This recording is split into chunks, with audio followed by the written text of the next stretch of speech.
অসহায় পরিবারের পাশে ভাটির ঐক্য প্রবাসী পরিষদ। অভাবের তাড়নায় সন্তান বিক্রি করা সেই অসহায় পরিবারের পাশে দাঁড়িয়েছে ভাটির ঐক্য প্রবাসী পরিষদ। 7 অক্টোবর মঙ্গলবার সকাল 10টায় সংগঠনের পক্ষ থেকে পরিবারটির হাতে চাল, ডাল, তেল, পেঁয়াজ, লবণ সহ নিত্য প্রয়োজনীয় খাদ্য সামগ্রী ও নগদ অর্থ তুলে দেওয়া হয়। সংগঠনের প্রধান উপদেষ্টা, সভাপতি, সহসভাপতি, সাধারণ সম্পাদক, সাংগঠনিক সম্পাদক ও সমন্বয়কের নির্দেশে ভাটির প্রবাসী ঐক্য পরিষদের সদস্যরা পরিবারটির বাড়িতে উপস্থিত হয়ে প্রয়োজনীয় খাদ্য সামগ্রী ও সহায়তা প্রদান করেন।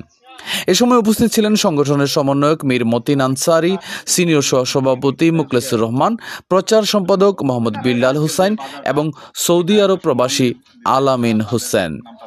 উল্লেখ্য, ব্রাহ্মণবাড়িয়ার নাসিরনগর উপজেলার বুড়িশ্বর ইউনিয়নের শ্রীগড় গ্রামের দিনমজুর লালন মিয়ার সঙ্গে ভিক্ষাবৃত্তি পেশায় জড়িত মারুফার বিয়ে হয় 8 বছর আগে। বিয়ের পর তাদের সংসারে 2 মেয়ে ও 5 ছেলে জন্ম নেয়। নিজেদের জমি বাড়ি না থাকায় অন্যের জমিতে একটি ছোট্ট টিনের টং ঘরে তারা বসবাস করে। অভাবের চাপে ছেলে মেয়েদের খাবার জোগাড় করতে না পেরে পরপর 2 নবজাতক পুত্র সন্তানকে বিক্রি করে দিতে বাধ্য হন তারা।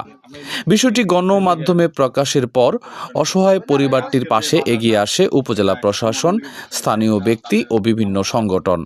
এরই ধারাবাহিকতায় ভাটির প্রবাসী ঐক্য পরিষদের এই মানবিক উদ্যোগ সমাজে মানবতার এক উজ্জ্বল দৃষ্টান্ত হিসাবে প্রশংসিত হয়েছে।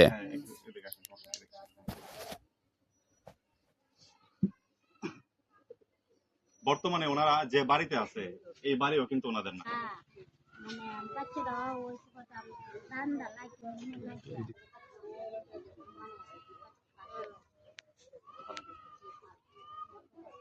পত্রপত্রিকার মাধ্যমে জানতে পেরেছি এই পরিবারটা অত্যন্ত অসহায় এবং দরিদ্র একটি পরিবার। সেজন্য আমরা এখানে সাধারণ অল্প কিছু আমরা আর্থিক সহযোগিতা এবং খাদ্য সামগ্রী নিয়ে আসছি।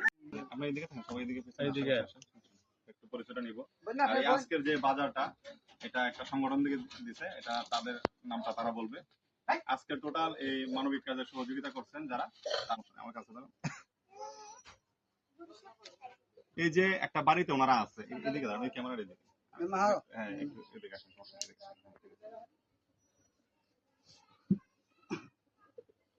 বর্তমানে ওনারা যে বাড়িতে আছে এই বাড়িও কিন্তু ওনাদের না।